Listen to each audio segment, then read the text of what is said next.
for our scripture today.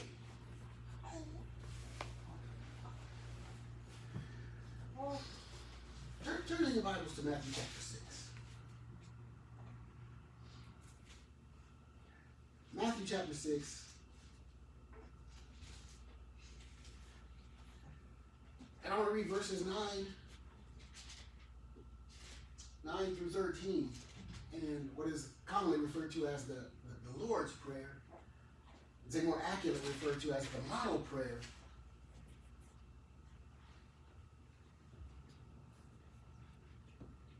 Let me just read that. Matthew chapter 6, verses 9 through 13. After this manner, therefore, pray ye, Our Father, which art in heaven, hallowed be thy name. Thy kingdom come, thy will be done in earth as it is in heaven. Give us this day our daily bread, and forgive us our debts as we forgive our debtors. And lead us not into temptation, but deliver us from evil. For thine is the kingdom, and the power, and the glory forever. Amen. Amen. And this is, again, what it's referred to as the Lord's Prayer, but I feel that the more accurate description is the model prayer, because he's telling us how to pray, how to come before the Lord. And more accurately, he's teaching us to pray. Not necessarily, he lays out a model of the things we ought to include in our prayer, because that makes it a conversation with God. So we're not just coming before him, leaving a list and leaving from his presence. But we're coming in and we're maximizing, getting the full experience of speaking with God, just like the song we just sang. Surrounded by your grace. I found a place of grace. Surrounded by your peace. I don't want to leave. When we get into this prayer, speaking to God in that manner, that's what brings us to that place. That's what fills us in such a manner that says, I don't want to leave. I don't want to leave. But our subject for today, in all of this, and in all that it is included in this Lord's Prayer, actually just comes from verse 11. Give us this day our daily bread. And for the first Sunday of the year, we are, what's today, the 5th? We're 5 days in to this new year. 5 days. 5 days in. The calendar is turned. We're in the 2020. It's a new decade, a new year. So there's a lot of new and just fresh start, fresh beginning. I remember back in 1999, there was the Y2K fear that the computers and the technology couldn't handle the switch over from 1999 to 2000. Right. And they thought, well, what if it goes back to 1900? What's going to happen then? But because the new, but that great fear, January 1st, 2000 came and went without event. Right. All of that, all the companies were paying programmers and stuff thousands of dollars to make sure that this didn't happen, because they had to make sure. They wanted thousands of dollars, and then the time rolled over and they were like, wow. But all the people they paid were like, yeah, boy. Thank you, 2000. Yes. But all of that was because the calendar changed. The calendar was going to change. What's ahead? What's new? What's the problem? It's going to be what's going to be faced. How? Because whoever designed all these programs that generated all the concern, they didn't think about switching from 1999 to 2000. They didn't think about that. They thought about the moment. Okay, this is going to be great. No forethought to the future. But here we are in 2020. 20 years ago, 20 years later from that, facing the year 2020. 5 days in the year 2020. And our focus today is give us this day our daily bread. Give us this day our daily bread. Don't worry about tomorrow, because tomorrow has fears and worries and problems and everything else of its own. Give us this day our daily bread. Doesn't matter what your age is in this room, because we got a youth less than a year old. Amen. We have me, 5 decades plus. Praise the Amen. Lord. Amen. Praise the Lord. But guess what we all have in common?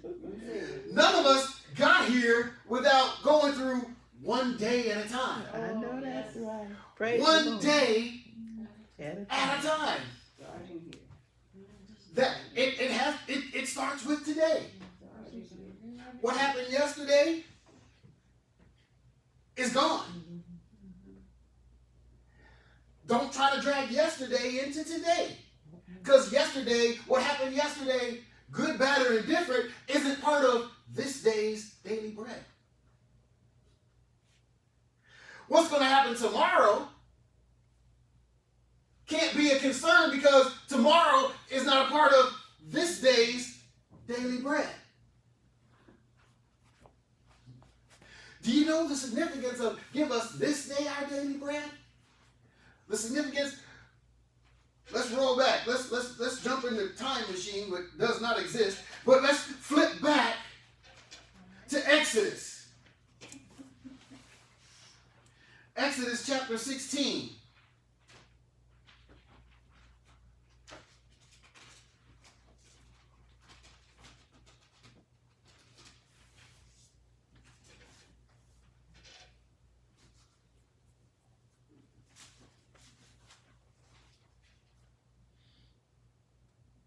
Exodus chapter 16. And this is the account of the children of Israel going through the desert. They've been liberated from bondage by God. They've left out of Egypt with the wealth of Egypt, the wealth of the people. They were knocking on doors, and the people were so eager for them to be out of there. Here, take what I have. Go on and get. So God has liberated them from bondage. He's let them leave out, not with just what they had, the clothes on their back, but they're leaving out with wealth of the people. They have been delivered from the armies of Egypt in crossing over the Red Sea on dry land, and then watching as the sea closed up on Pharaoh's armies, doing away with them. So now they're out in the desert. And so here we go. We're going to start with verse 4. Then the Lord said unto Moses, I will rain bread from heaven for you, and the people shall go out and gather a certain rate every day, that I might prove them whether they will walk in my law or no. And it shall come to pass that on the 6th day they shall prepare that which they bring in, and it shall be twice as much as they gather daily. And Moses and Aaron said unto the children of Israel at even, then ye shall know that the Lord hath brought you out from the land of Egypt. And in the morning you shall see the glory of the Lord, for he that heard your murmurings, for he that heareth your murmurings against the Lord, and what are we that ye murmur against us? So remember, little side note, sidebar, that when you're discontented and you're murmuring and you're complaining and you're disgruntled about your situation, regardless of who, as a believer, who you're grumbling to, who you're complaining to, who you're complaining about, ultimately it's against God. Be careful in that. Wow.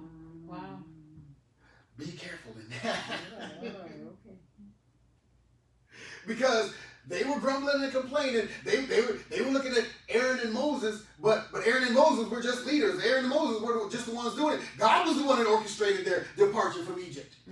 God was the one that planned this trip. God was the trip coordinator. God was the one in charge of supplies. God was the one in charge of all of that. So any grumbling and complaining wasn't towards Aaron and Moses, because they weren't the ones they were leading. They weren't in charge. So just be careful in our murmurings, because that's what they're saying. And in the morning ye shall see the glory of the Lord, for that he heareth your murmurings against the Lord. Wow. And what are we that ye murmur against us? Okay. Moses said, this shall be when the Lord shall give you in the evening flesh to eat, in the morning the bread in the morning bread to the full. The Lord, he's heard your murmurings and going on. And Moses spake unto Aaron, verse 9, unto the congregation, come now ye therefore, for he hath heard your murmur. We're getting into that. But the whole principle is, that they were only to gather for that day what they needed. Yeah. Only, there was specific instruction.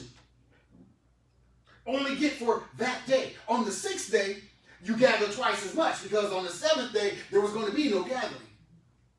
Specific instruction. Only gather for this day what it is that you need.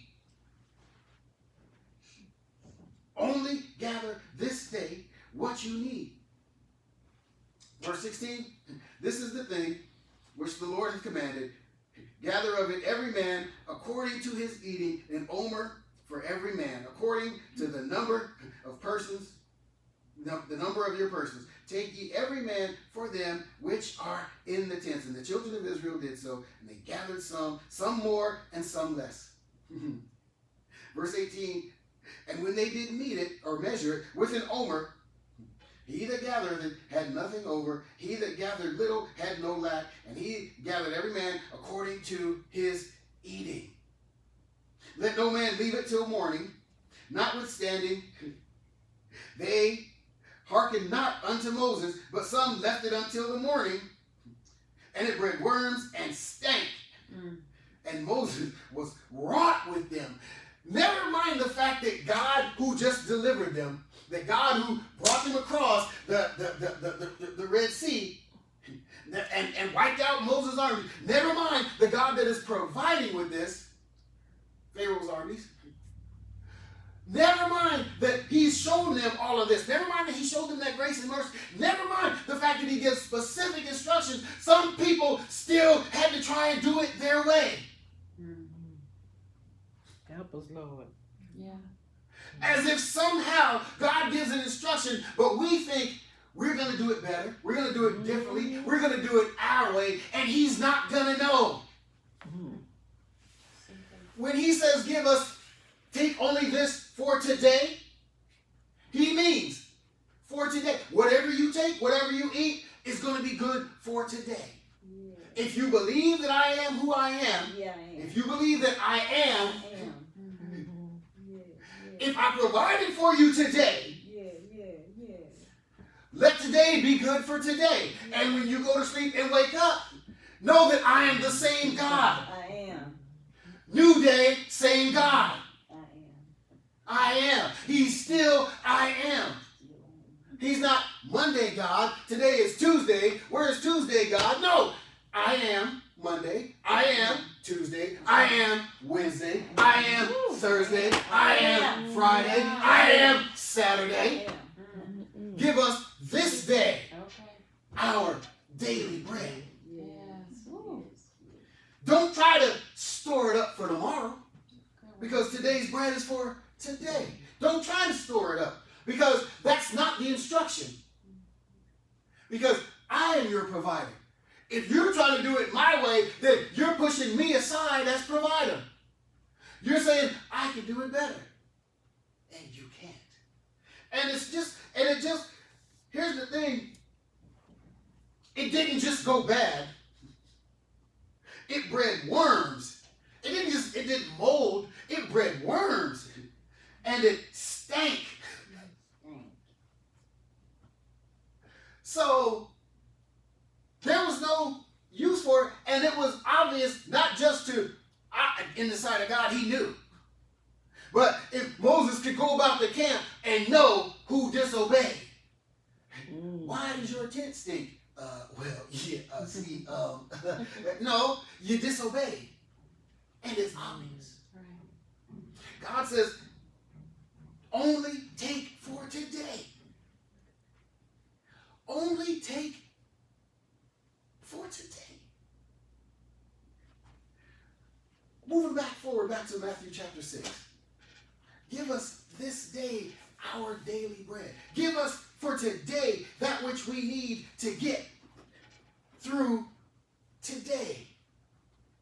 And we know today, these are the words of Jesus speaking, even as he's prayed, even as he's given the disciples example of how to pray, teaching them to pray, teaching them to communicate with God, teaching them to have that intimate two-way communication with our Heavenly Father. Give us this day our daily bread. That's not saying don't plan for tomorrow. We're supposed to plan for tomorrow, because if failing to plan is planning to fail. So you have to have a plan. You have to have ideas. You have to have a path and a route and know where you're going. That's necessary. But it's God who gets us through today. It's God who gets us through today. Those things that we need come from the Lord, and they're there to get us through today. Give us this day our daily bread. Yeah. What is Jesus referred to as? He's referred to as the bread of life. Give us this day our daily Jesus. Give us this day our daily Jesus. We're asking God that no matter, we don't know what today holds. But if we have our daily Jesus, we know that we can make it through the day. Yes. Wow. Amen. We know that no matter what the enemy tries to bring, that because we have our daily Jesus, it's really not important what he tries to throw at us. Jesus. Because we have our daily bread. We can't ask God for tomorrow's portion of Jesus, because we don't need tomorrow's portion of Jesus. There is no tomorrow's portion of Jesus. There is today's portion. Give us this day our daily bread. We can't use yesterday's portion of Jesus, because there is no yesterday portion of Jesus. Give us this day our daily bread. Anything we tried to save over from yesterday is gone, because yesterday is past.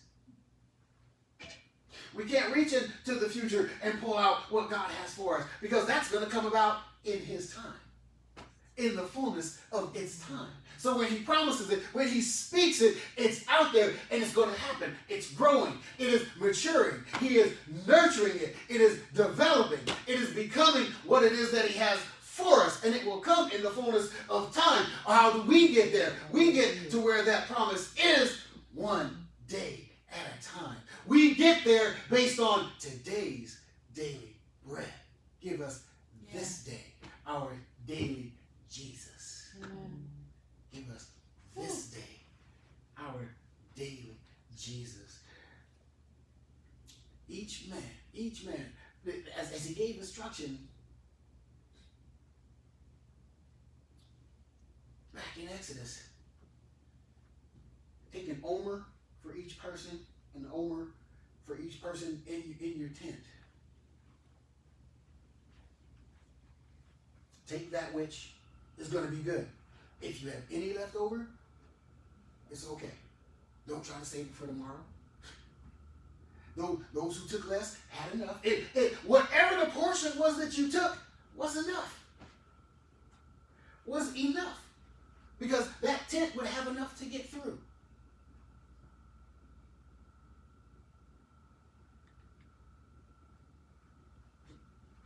But you cannot take more than what is yours. You cannot take what is more than is intended to get you through this day. The task, the calling that God places on the life of each and every believer, we have what we need to get where God is taking us. Why? Because we have this day's daily bread. He knows what he has called us to do. And he doesn't pour out that full amount of that anointing that is needed into us all at one point. Because what allows us to digest it in the portions that we can handle? Today's daily bread. What is it that allows us to get to it? Because that's why sometimes when God gives us a task, he doesn't give us the full task. Oh, yes. He doesn't tell us every single thing because we'll skip steps. We'll skip steps trying to get there. And we'll miss something. And we'll mess up something. Because we can't wait. Because we can't be patient. Because God said, just like those when God said, don't try to store up for tomorrow. But they did anyway. Specific instructions from God, really. And it's like, well, okay, yeah, Moses, they're speaking on behalf of God. And they had no reason not to trust. They had no reason not to believe. That was a conscious choice to say, I'm going to do it my way. I know better.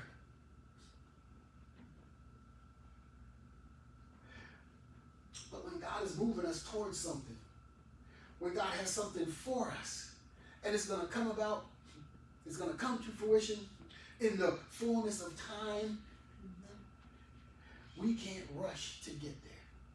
We can't hurry to get there. We can only get there one day at a time. And what is our power and what is our strength to get through that day? Our daily bread. Our daily Jesus. Our daily bread. He is the bread of life. They needed food. They needed sustenance to get through the desert. To get to where God had for them. And they spent 40 years wandering in the desert. 40 years of daily bread. They were traveling, they were wandering in the desert. They didn't have coolers. They didn't have storage facilities. They didn't have the luxury. They didn't have the ability to hold and carry and be trying to carry 3, 4, 5 days worth of manna in there. God was doing that for their convenience. He was doing that for them.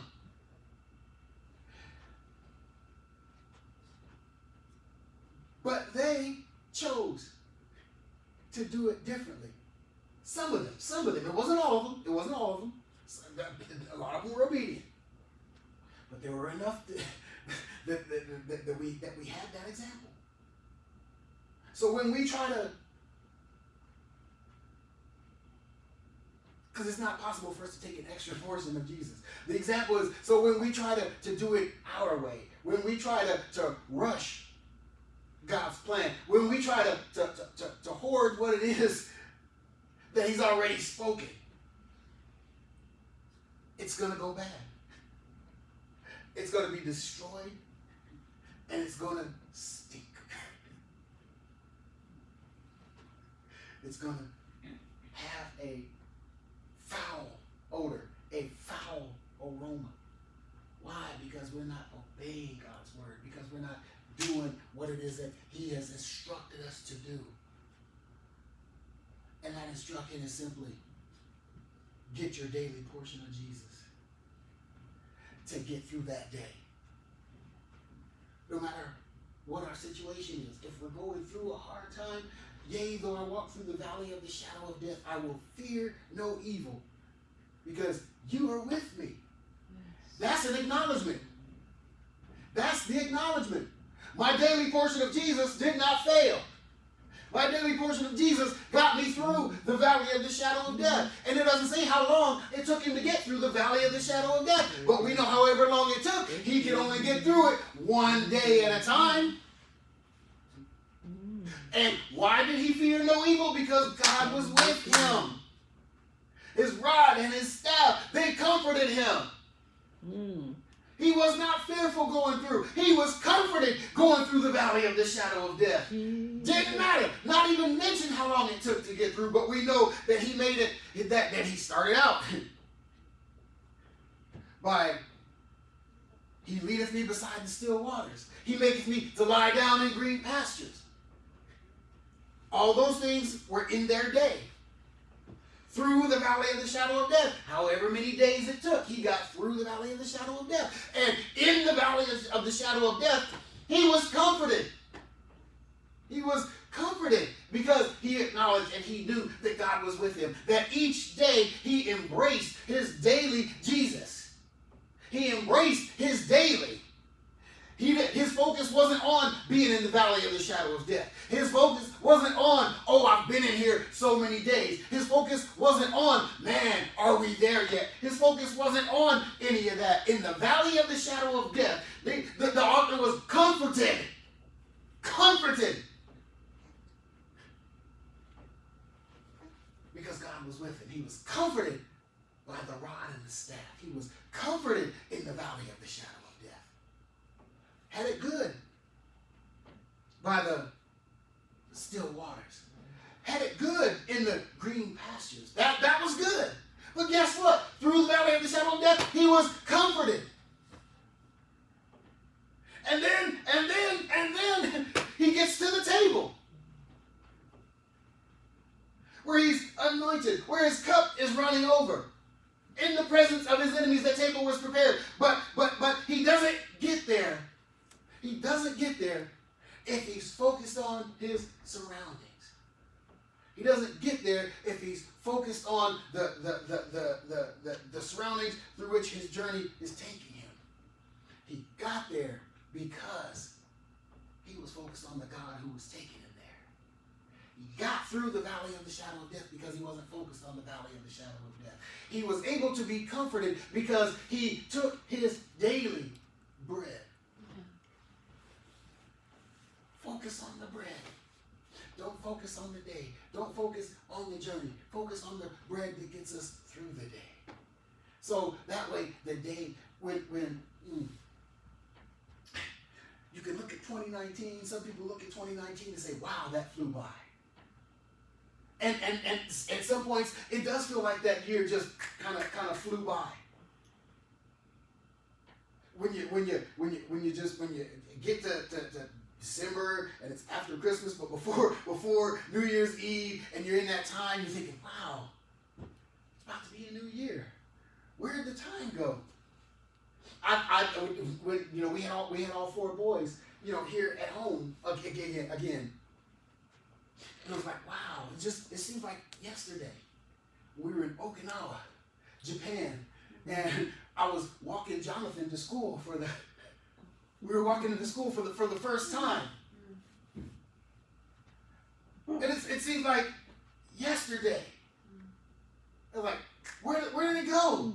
Years flew by. Wow, what happened?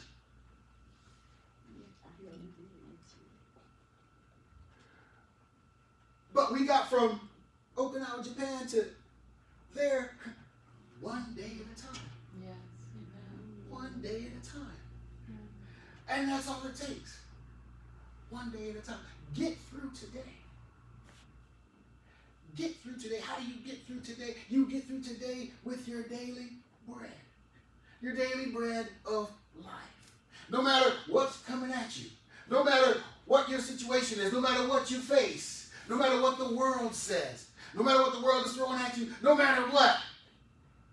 You have your daily Jesus. The daily Jesus who conquered death. The daily Jesus who took the sting out of death. The daily Jesus who wiped away the power of sin. Who broke the bonds of sin in our lives as believers. We have, as long as we have our daily Jesus, we're going to make it through today. We're going to make it through today. And it stacks up and it adds up. How do we know? Because I have 53 years. I have 50 plus, and because that's 365 times 53. Throw in a few leap years, that's a lot of days. That's a lot of days. Yes. That God preserved me until I accepted Christ. And then he preserved me after I accepted Christ. But he was with me every single day. His love was with me every single day. Before I knew Christ, it was the love he had for the world. But when I accepted Christ, it was a love of his child. Yes. But it was his love all along that got me through each day. Each day. Jesus. His love. Yea, though I walk through the valley of the shadow of death, I will fear no evil because you are with me.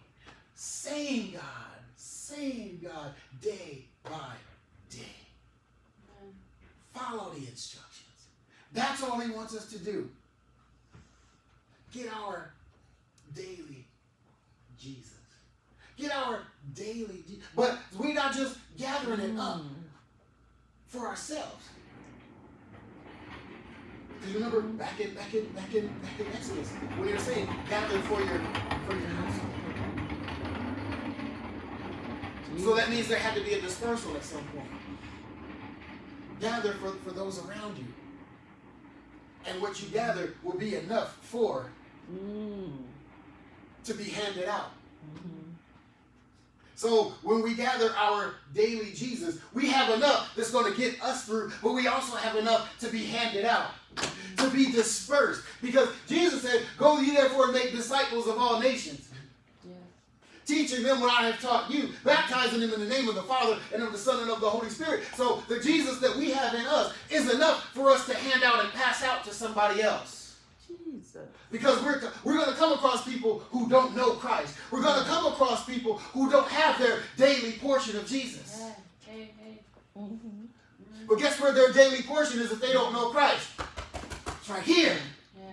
We have it because we have ours. And because we have ours, we have enough for them as well. Yes. Right. We have enough. We can offer it. It's not up to us. We can't make them accept it. But we can offer it. We can offer it. And that's what God wants us to do. That's what Jesus has commissioned us to do. We're equipped for it. Don't be intimidated. Don't be daunted by it. Because we don't need a seminary degree. We don't need to have the Bible, books of the Bible memorized in order from Genesis all the way to Revelation. We don't have that. If all we know is John 3:16, we have enough All right. to share the goodness of the love of God. And if we get there and our brain just clutches up on us, we have enough to say, guess what? I was blind, but now I see. We have enough in us. We have enough Jesus to say, you know what? I wasn't born saved. I had a time before I was walking with Christ. I had a time before, but when I met Jesus, my life changed. My problems didn't go away, but my problems didn't become weighty. He took the weight out of my problems. He took the burden All right, Pastor.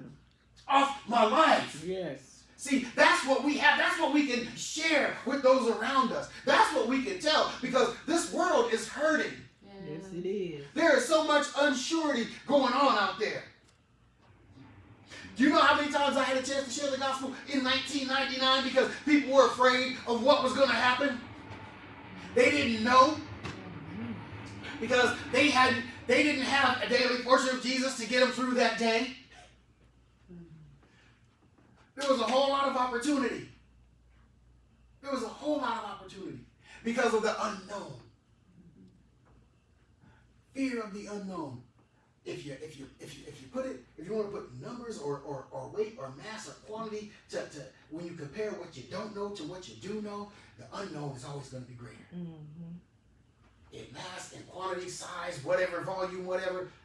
But God, as long as you can say, I know God, as long as you can say, I know Jesus, what you know is always going to outweigh what you don't know. It's always going to outweigh what you don't know. It doesn't matter what you don't know as long as you know God. Jesus. If you take a 1 pound brick and 10 pounds of feathers. The 10 pounds of feathers are going to outweigh the one brick.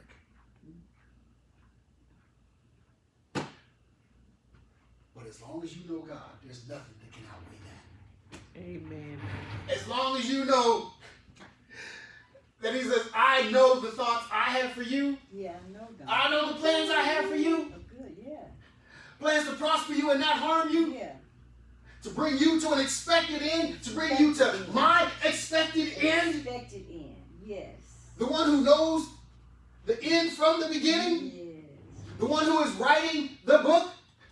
The author and the Glory. finisher of our faith. Mm-hmm. As long as we're on his side, as long as we sing the song, You Know My Name. Well, just like we read in Psalm 27, whom should I fear? One version of the Bible says, what can man do to me? Yes. Yes. What can man do to me? What can man say to get me down? What can man say to get me off track? Because I know in whom I have believed and am persuaded that he is able to keep that which I've committed unto him against that day. Glory. My God is undefeated. Because he's undefeated, I'm undefeatable. Mm-hmm. Thank you, Jesus. Fight from a point of victory. But we only have to do it one day at a time. Amen. One day at a time. One day at a time. Victory. One day at a time. One day at a time. I watch a lot of sports, and I've seen in all the years of watching sports, but baseball.